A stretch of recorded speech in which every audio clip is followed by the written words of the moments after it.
Hello, जोहार, नमस्ते बच्चे पार्टी लोग। तो जैसे कि आप लोग जानते हैं इंग्लिश का आप लोगों का 13 फरवरी को एग्ज़ाम होने वाला है, जिसका मैं आप लोगों को मोस्ट इम्पोर्टेंट 5 मार्क्स वाला सारा क्वेश्चन कराने वाला हूँ, जो कि ये सारा क्वेश्चन आप लोग का सेक्शन डी में होते हैं। तो चलिए सबसे पहले इसमें जो क्वेश्चन है उसे स्टार्ट करते हैं। Why does the poet admires animals in Walt Whitman's poem animals? इसमें आपको पूछा गया है जो एनिमल्स का पोएट है वाल्ट व्हाइटमैन, वह एनिमल्स का तुलना ह्यूमन से क्यों किए हैं? तो चलिए इसका आंसर देखते हैं। वाल्ट व्हाइटमैन जो एनिमल्स के पोएट हैं वो क्या बताते हैं एनिमल्स के बारे में। Walt Whitman admires animals in his poem. आपको एनिमल्स के पोएम में वाल्ट व्हाइटमैन बताते हैं कि एनिमल्स जो हैं because they live in present moment without worry और स्ट्रेस। इसका मतलब है एनिमल्स जो है प्रेजेंट टाइम में इतना ज़्यादा शोरगुल है उसमें दे आर क्वाइट, जहाँ वे शांत और स्थिर और फ्री होकर रहा करते हैं। Anxiety that humans often experience. Animals बिना एंजाइटी को महसूस किए जो अभी क्या कर रहे हैं ह्यूमंस महसूस करते हैं, उन सभी एंजाइटीज़ को बिना अनुभव किए हुए वाइट्समैन अप्रिशिएट देयर नेचुरल सिंपलिसिटी। वाइट्समैन जो है उनके नेचुरल सिंपलिसिटी और and peacefully way the exist, और वो जो शांत से रहते हैं उसके बारे में बताना चाहते हैं। Which contrast with human life full of noise, जहाँ की ह्यूमन के पूरे शोरगुल, बिजी और ओवर थिंकिंग जो है ह्यूमन में। The poet sees animal as symbol of innocence and contentment.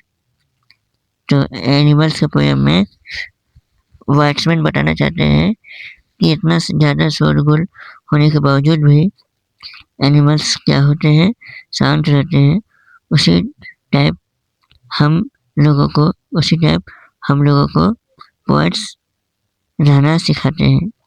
तो आप इसी प्रकार एग्ज़ाम में आंसर लिखेंगे। उसके बाद सेक्शन डी का क्वेश्चन नंबर 48 करने वाले हैं, जिसमें आपको पूछा गया है what kind of life Matilda and her husband live after the loss of the diamond necklace.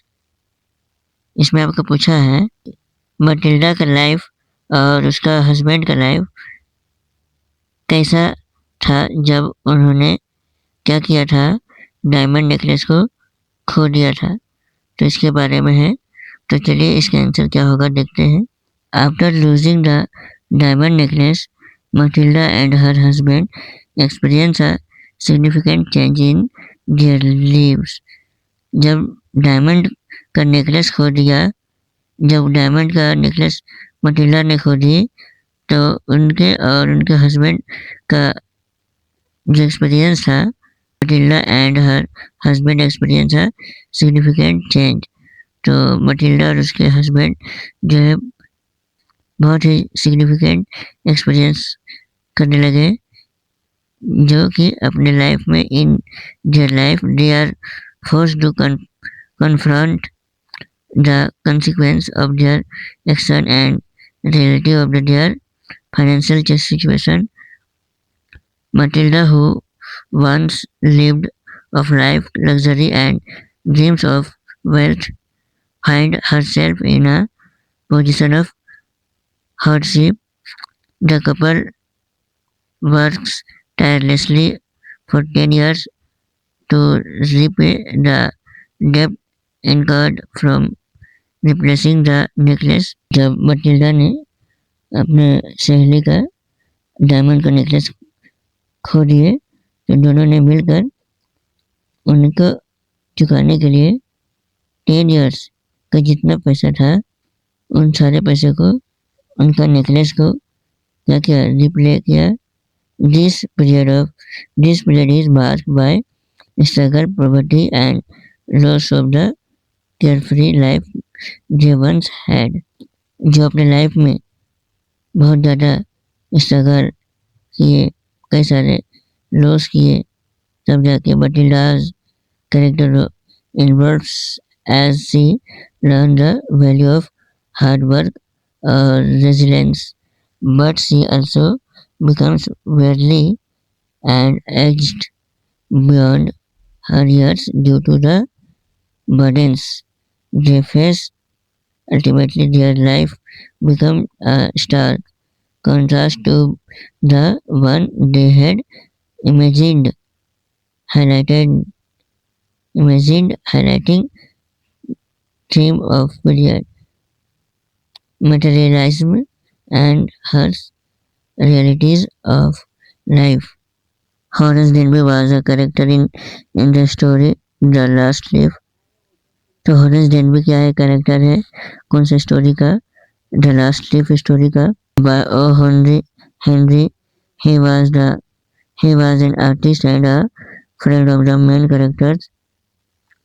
तो ये कौन था, एक आर्टिस्ट भी था और अपने फ्रेंड का मेन कैरेक्टर भी था. सुई एंड जॉन्सी.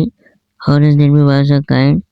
सुई और जॉन्सी में हॉरेस डेनबी जो क्या था, बहुत दयालु था, केयरिंग था और सेल्फलेस पर्सन था. Who show great compassion. He was dedicated to his art and was willing to help others as see when he painted the last leaf to give up give hope to Johnsy. उसके बाद section D का जो most important question है वो है आप लोगों का क्वेश्चन नंबर 50, जिसमें आपको पूछा जाता है कैरेक्टर स्केच. तो इसमें जो आपको क्वेश्चन नंबर 50 पूछा है कैरेक्टर स्केच ऑफ ग्रिफिन. तो ग्रिफिन के बारे में आपको क्या बताना है, कैरेक्टर स्केच बताना है. तो चलिए आंसर की ओर चलते हैं. ये क्वेश्चन जो है आसानी से 5 मार्क्स दिला सकती है. ग्रिफिन का कैरेक्टर स्केच देखिए. Griffin is the main character of the story the invisible man. The invisible man का मेन कैरेक्टर जो है वो है आपका क्या, ग्रिफिन. Bye H.G.. वेल्स, जो कि इनके द्वारा लिखा गया है, एच.जी. वेल्स के द्वारा लिखा गया है इस स्टोरी को.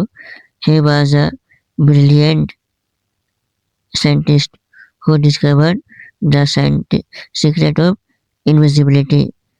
तो ग्रिफिन जो है वो एक क्या साइंटिस्ट है जो इनविजिबिलिटी का क्या बनाया था, एक दवा बनाया था. However, he was also selfish and reckless and lacked concern for others. जो बहुत ही ज़्यादा सेल्फलेस, रेकलेस और लैक्ड पर्सन थे.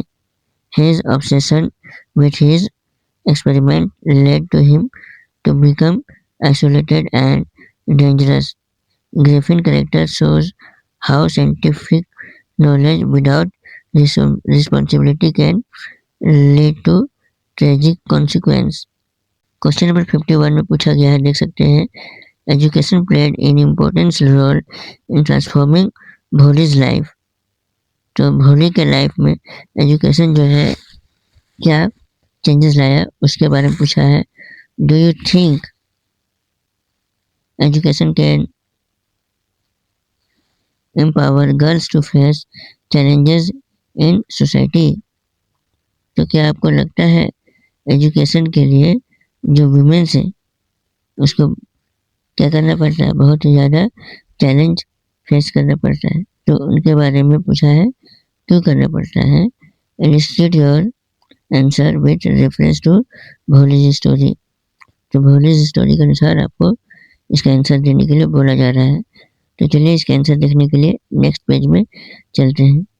इसका आंसर क्या होगा, yes education can empower girl. Education जो है गर्ल के लिए क्या है, एक पावर हो सकती है, मगर वो क्या करती है, बहुत ज़्यादा चैलेंजेस फेस करती है, कहाँ पर, सोसाइटी पर। As shown in the story Bholi by K Abbas. तो भोली स्टोरी को जो लिखे हैं उनके राइटर का नाम है के अब्बास। उन्होंने बताया कि भोली वाज इनिशियली शाय और अनएजुकेटेड। भोली जो थे शुरुआत में क्या थे, बहुत ही शर्मीली और बिना पढ़ी लिखी लड़की थी।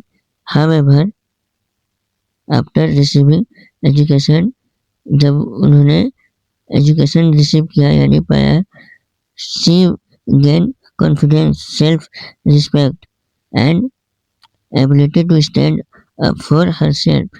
जब एजुकेशन वो प्राप्त की तो वे अपने आप में कॉन्फिडेंस महसूस करने लगी, अपने आप में क्या हो गया, रिस्पेक्ट हो गया, और वो अपने पैर में अच्छा से खड़ा हो पाई। ये सब किसके हेल्प से हुआ, एजुकेशन के हेल्प से। एजुकेशन हेल्प भोली overcome social stigma and asserts her rights, proving that it powerful tool for empowerment change। तो भोली जब पढ़ी लिखी तो उन्हें अपने आप में अपना अधिकार ये सब क्या हुआ, जानने को मिला।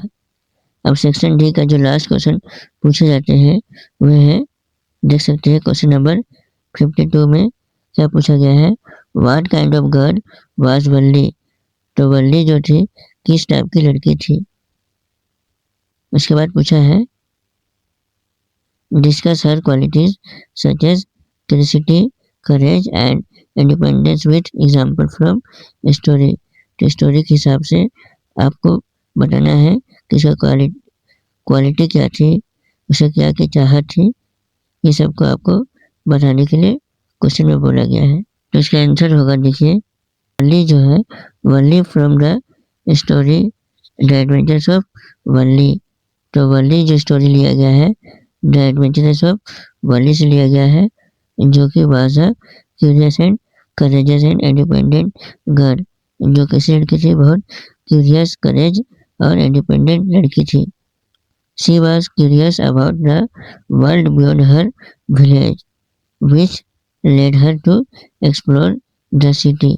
जो कैसी लड़की थी, जो अपने घर ही से पूरे सिटी को क्या करना चाहती थी, एक्सप्लोर करना चाहती थी। Her courage was evident when she faced challenges alone in the city without fear. तो जब वो बिना डरे, बिना भाड़ा का कहाँ चली गई, शहर की ओर घूमने चली गई।